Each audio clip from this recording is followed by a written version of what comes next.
Olá, seja muito bem-vindo ao programa que mostra empreendimentos no mundo dos trabalhos manuais. Está no ar o programa Ateliê de Negócios. Quem conversa hoje comigo é a especialista Camila Ribeiro. Ela é gestora estadual de empreendedorismo feminino do Sebrae São Paulo. E hoje nós vamos conhecer o trabalho da empreendedora Rosana Piló. Ela tem uma empresa em Belo Horizonte que produz e vende esculturas feitas à mão, com produção própria, usando troncos de árvores e casinhas de papéis recicláveis. Ela já foi uma das vencedoras do prêmio Top 100 Sebrae de Artesanato. Vamos conhecer!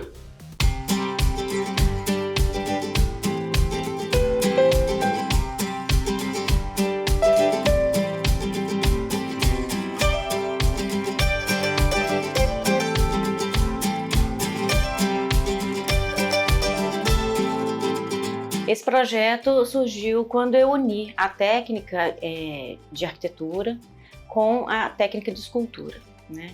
Eu peguei um tronco de árvore que eu achei na rua e comecei a cortar casinhas de papel e fazer casinhas, imitando mesmo a sensibilidade que eu vi na arte do meu pai. Aquele tronco que eu achei na natureza, eu achei aquilo tão maravilhoso, tão pronto, tão perfeito, que eu falei assim, não, eu tenho que transformar isso em alguma coisa, isso né, tem que ser transformado em alguma coisa para ficar guardada para o resto da vida. E fui esculpindo, montando, e quando eu vi, eu acabei criando a escultura, né, meio que inconscientemente, aquilo foi brotando de dentro de mim. E daí eu não parei mais.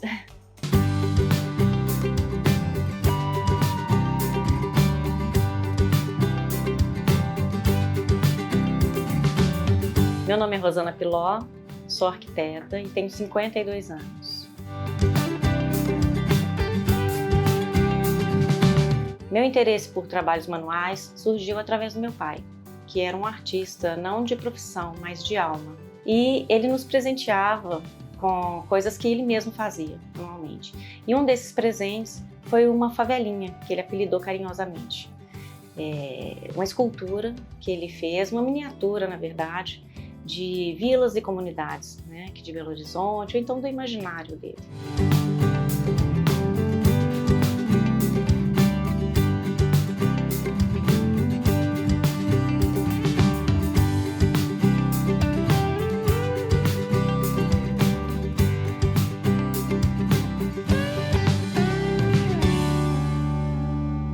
Com a sua partida, eu senti uma necessidade de dar continuidade a esse trabalho dele, né?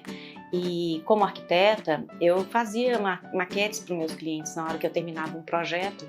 Eu tinha esse capricho de fazer a residência da pessoa em miniatura e presenteá-la. Juntando a técnica, né, de fazer maquetes com a escultura que meu pai fazia, eu dei continuidade a esse trabalho e surgiu o projeto Fragmentos de Vila.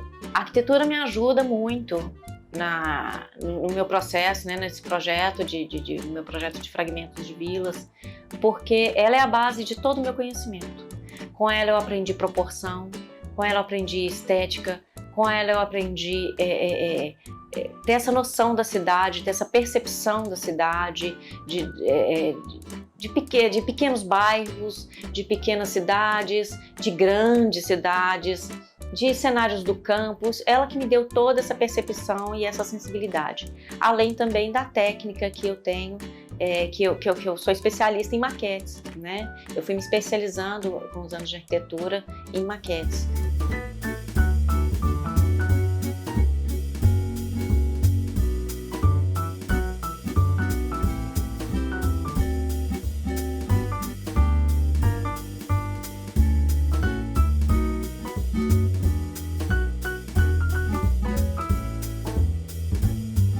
Meu primeiro cliente foi, na verdade, uma grande amiga, que formou comigo em arquitetura.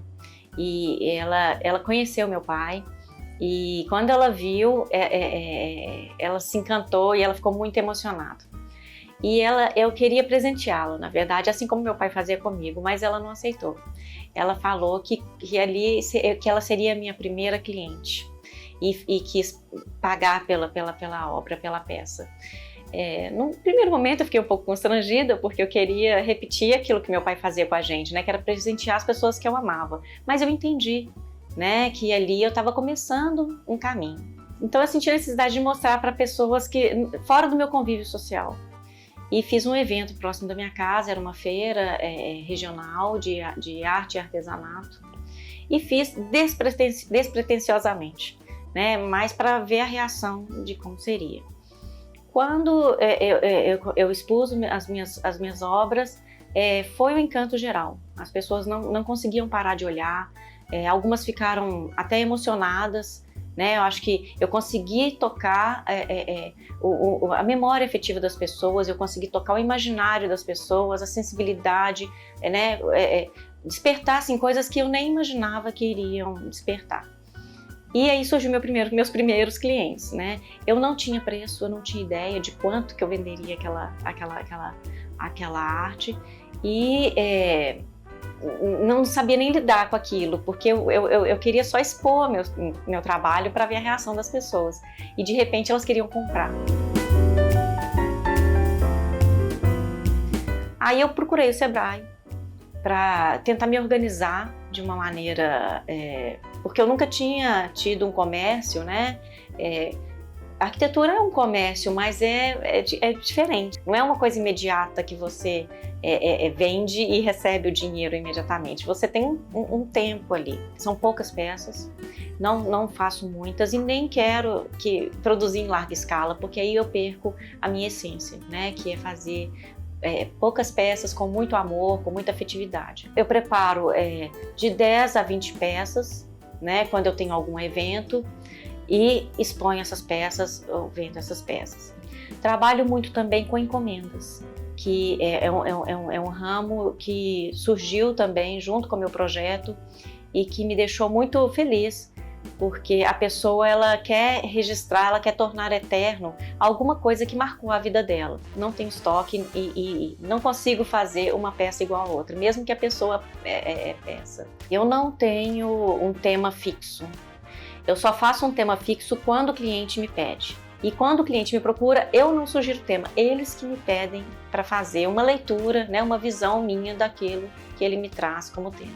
O intervalo médio entre o pedido de um cliente e a entrega depende muito da complexidade da peça, depende da minha inspiração, né? Porque eu tenho que ser tocada por aquele tema, eu tenho que ser transportada para aquela memória, eu tenho que entender qual que é o anseio da pessoa, né? Do cliente.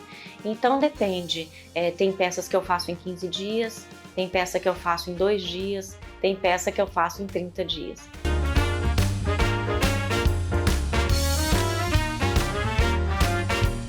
A minha principal matéria-prima vem da natureza, que eu cato na rua os troncos de árvores jogados, né?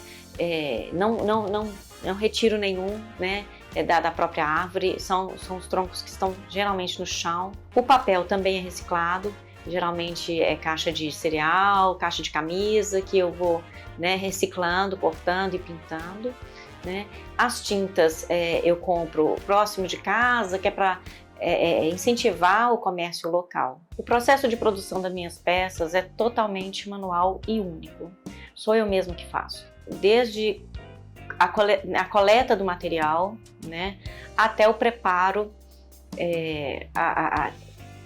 tudo eu faço à mão. Primeiro eu colho o tronco na rua, esculpo esse tronco e trato, né? Ele passa todo por um processo de espraguejamento, né? De limpeza e tudo.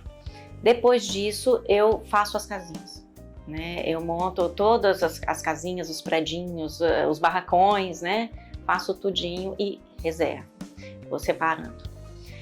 Faço as árvores, os troncos, monto as árvores, ou então monto os ipês, ou então as árvores frondosas, né, e reservo.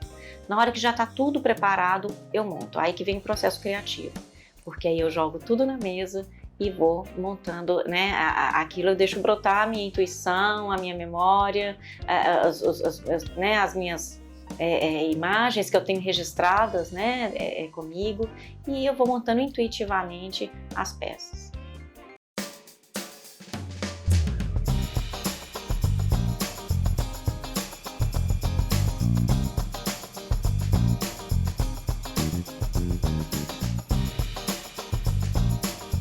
As minhas redes sociais sou eu mesma que mantenho, né, que alimento. Eu gosto de tirar as minhas próprias fotos, porque eu consigo mostrar exatamente o foco que eu quero, a rua, o detalhe que eu quero. E como é uma peça muito cheia de detalhes, eu senti a necessidade de mostrar de uma maneira, né, mais detalhada as minhas peças. A parte financeira da minha empresa é feita através de um contador, né? E eu só administro realmente a parte de venda, né? Que sou eu mesma que faço. A minha renda mensal não é só da minha arte, né? Eu trabalho como arquiteta e a arte ela complementa o meu orçamento. Cerca de 30% da minha renda vem da minha arte.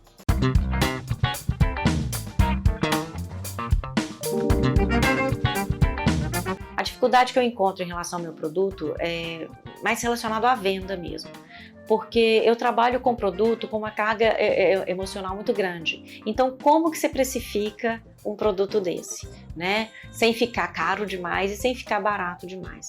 Então, aí está a minha dificuldade. Primeiro, de encontrar esse nicho de pessoas que entendem o significado da minha peça, né? É uma peça de assinatura, uma peça de design, uma peça única, uma peça que ela tem um valor emocional muito grande. Então, como encontrar esse nicho de pessoas que entendem perfeitamente a intenção do meu trabalho e o valor do meu trabalho.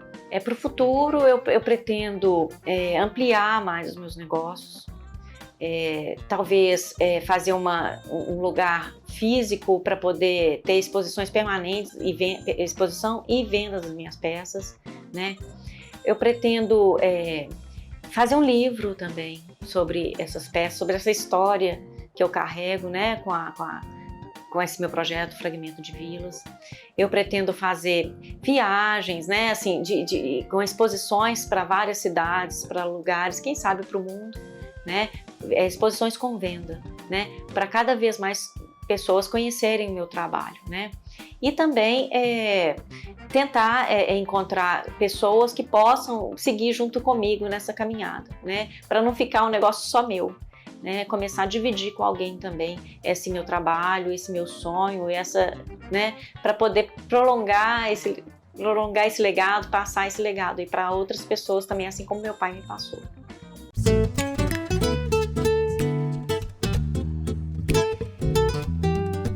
O que eu tenho a dizer para as pessoas que desejam seguir esse caminho, né, é que elas se qualifiquem, né, procurem o Sebrae ou uma outra instituição que possa ajudá-los a traçar um planejamento, né, e sigam seus sonhos também, né, porque é muito importante aquele anseio, aquele desejo que a pessoa tem de dar continuidade, de passar para as pessoas a experiência ou então a carga emotiva que ela tem de passar para as pessoas, passar isso adiante, né? Ela tem que procurar se qualificar, ter um produto que atenda também às necessidades do seu cliente de uma forma que não agrida, né, a sua essência como pessoa, como artista, né? E que você consiga passar toda a emoção, toda a sua carga emotiva adiante, né, e mostrar todo o seu trabalho para as pessoas de uma forma bonita, de uma forma com qualidade, né, de uma forma agradável tanto para você quanto para o outro.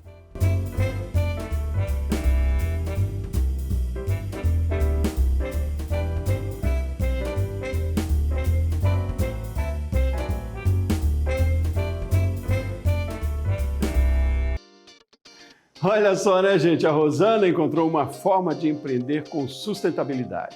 Já já a gente vai conversar mais sobre esse assunto. Vamos fazer um intervalo rapidinho e eu volto no instante.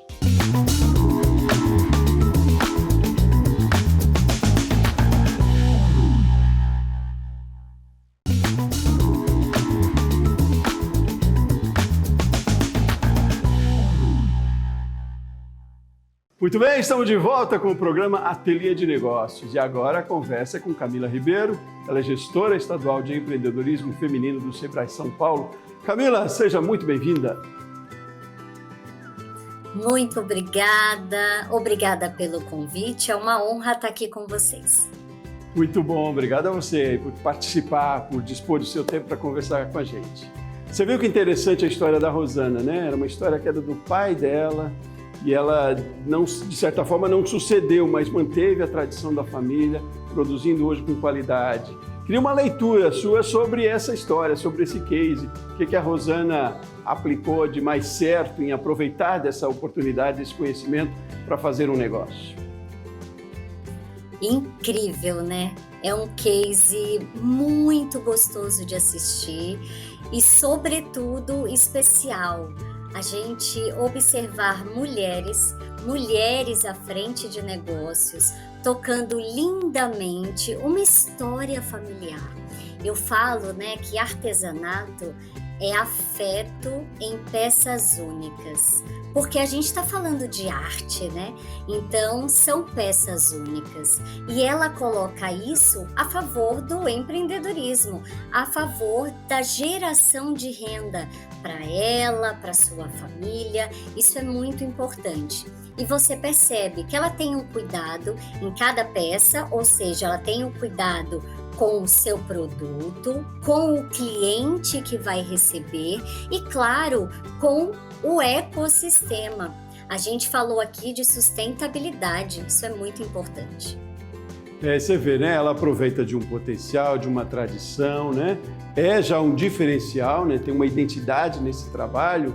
Mas, é claro, é bom sempre a gente ressaltar de que é preciso, para transformar isso no negócio, é preciso, é claro, planejamento como qualquer outro negócio, né? Não basta a habilidade ou talvez esse legado que ela tem aí, né? Essa orientação talvez seja muito interessante, de que mesmo com todo esse potencial, para começar e transformar isso no negócio, preciso formalizar, preciso fazer um plano de negócio, preciso planejar, né, Camila? Exatamente. A gente está falando de economia criativa. A gente está falando de colocar o seu talento para empreender. Mas claro que isso não basta. Somente talento não basta. Quando a gente vai empreender, é muito, muito necessário que a gente tenha organização, que a gente tenha gestão desse negócio. Então, vamos aliar comportamento e gestão. Comportamento no sentido de ver esse seu trabalho como uma empresa, né? Porque quando a gente lida com artesanato, a gente está falando de arte, de talento, e aí muitas vezes tem aí uma dificuldade de ver isso como uma empresa, colocar preço, dizendo sobretudo o seu valor. E claro, gestão. Organização de tempo, finanças, organizar o seu fluxo de caixa, controlar o estoque, porque estoque parado é dinheiro parado, divulgação e posicionamento da sua marca. E aí, quando a gente fala divulgação, vamos aliar o mundo offline, participação em feiras, bazares, com também o mundo online, né, que estará aí para facilitar a nossa vida, no sentido de redes sociais, vendas online, tudo isso potencializa a performance do seu negócio. Camila, como se pode em artesanato, que tem uma identidade, algo tão específico, como se pode precificar? Como é que eu sei a referência do preço que vou colocar no meu artesanato? No caso aí da Rosana, né? Uma matéria, é uma coisa linda de se ver, né? Bonito, encanta mesmo pelos olhos e é muito de habilidade, de conhecimento para fazer, até porque ela é arquiteta também, tem um outro diferencial aí. Mas como precificar se você não tem uma outra referência, algo parecido para eu comparar, que de repente no mundo de negócios e da industrialização isso até funciona dessa forma, né? Tendo como referência. No artesanato, qual é a orientação do Sebrae quando se fala de mercado e de preço, para precificar um produto? Olha, você falou tudo. São peças tão únicas, né? E aí está a dificuldade, porque não tem uma receitinha de bolo pronta. Porque a gente está falando de arte, né? De investimento não só de matéria-prima, mas sobretudo investimento de tempo, de talento. Então, é um conjunto de coisas, é um conjunto. Primeiro você vai analisar o que você teve de custos, né? Custos que estão embutidos nas peças nesse seu trabalho, despesas e tudo isso fixo e variável. Você também vai ver ali quanto que o mercado cobra por peças parecidas. Esse estudo externo é muito importante também. Quanto que no mercado isso está sendo cobrado, está sendo aplicado. E aí, você também vai colocar nesse preço o seu tempo gasto, o seu tempo investido, na verdade, para desenvolver essa peça. Então, perceba que não é fácil, mas é super possível. Só você lembrar que é um conjunto de variáveis, né? E aí você consegue se colocar. E aí, claro, é aquela máxima, né? O seu trabalho tem que ir onde o povo está. E aí essa frase eu deixo aqui para que você se lembre, para que a Rosana lembre sempre que ela precisa procurar onde está o seu público-alvo, o público que consome as suas peças. É muito importante esse link entre preço e consumidor disposto a pagar por esse preço. E claro, sempre, gente, comunique o valor do seu trabalho antes de falar quanto ele custa.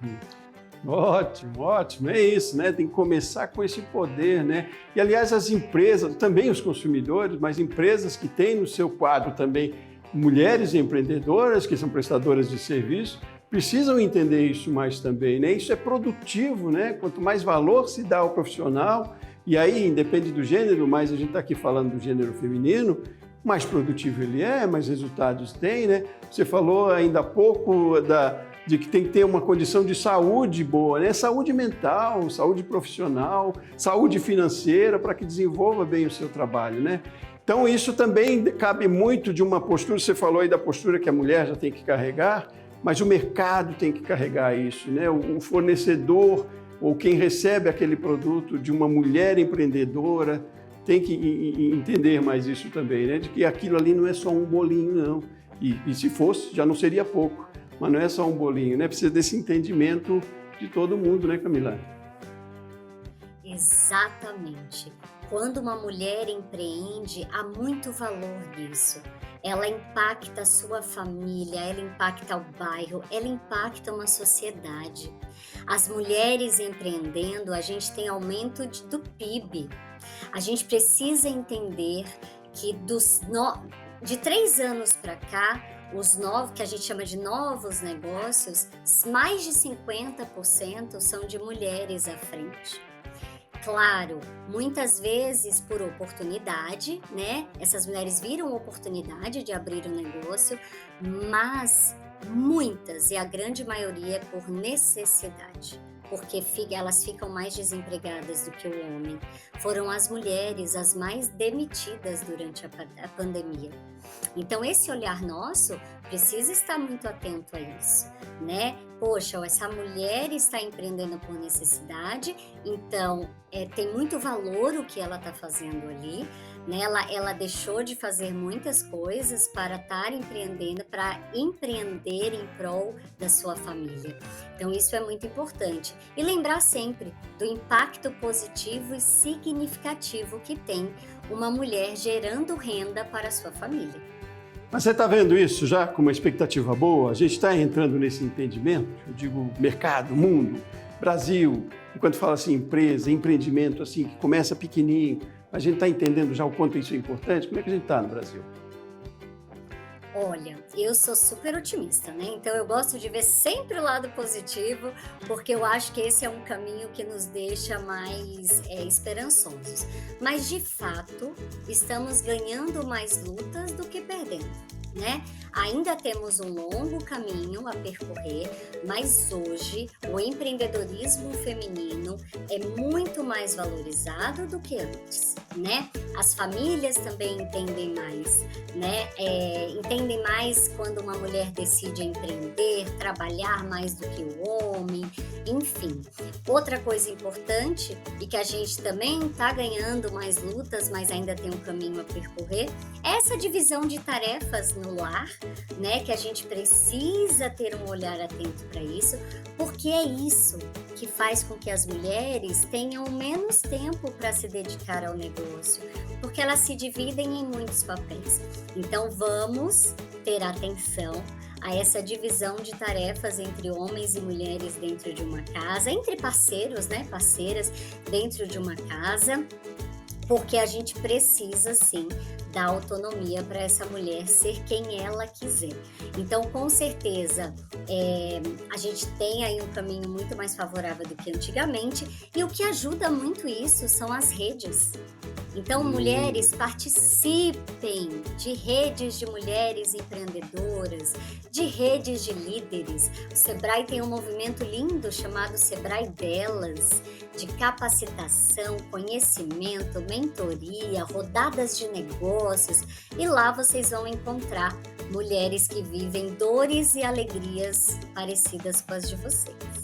Muito bom. A gente quer ver sempre mais alegrias, sempre mais alegrias. Camila, foi muito bom conversar com você. Você viu que a gente partiu do exemplo da Rosane e ampliou aí, dada a importância que é esse tema e o seu conhecimento aí, né? Abusei de explorar sobre o seu conhecimento, mas daria para muito mais. Sei que você tem aí muito material. Muito obrigado pela sua participação aqui com a gente, viu? Sucesso no seu trabalho aí. Volte sempre a conversar com a gente. Obrigada, querido. Obrigada mesmo e até a próxima.